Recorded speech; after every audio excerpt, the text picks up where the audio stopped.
kedua, kejadian aneh itu pun terulang lagi. Hawa dingin menembus sela-sela dinding rumah dinas sederhana yang kutinggali.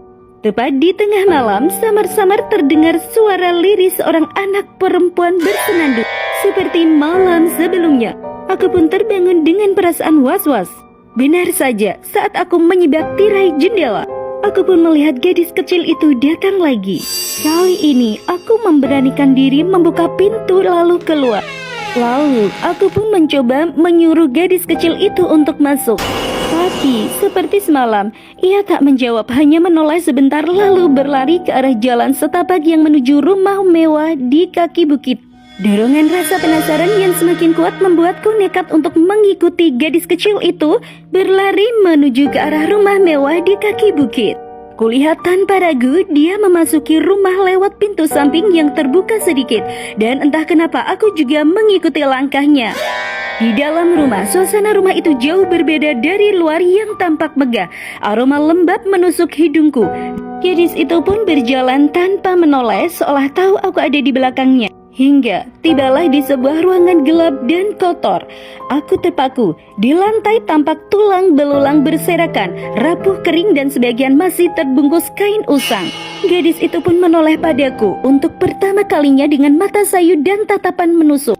Sambil tangannya menunjuk ke arah tulang belulang itu, dia pun berkata, "Ini adalah aku." Ucapnya lirih, membuat darahku serasa berhenti mengalir.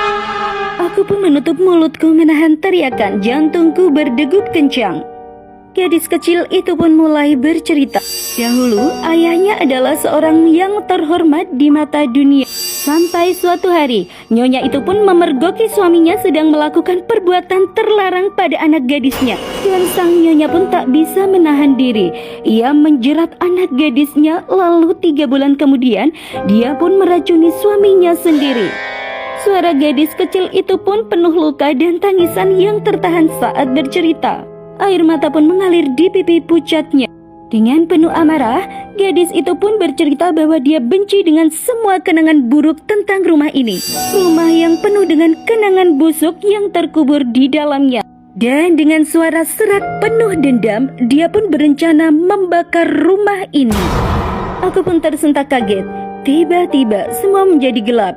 Saat aku membuka mata, aku tiba-tiba terbaring di ranjang rumah dinas. Nafasku tersengal, tubuhku basah oleh keringat dingin. Tiba-tiba, aku mendengar suara keributan dari luar rumah.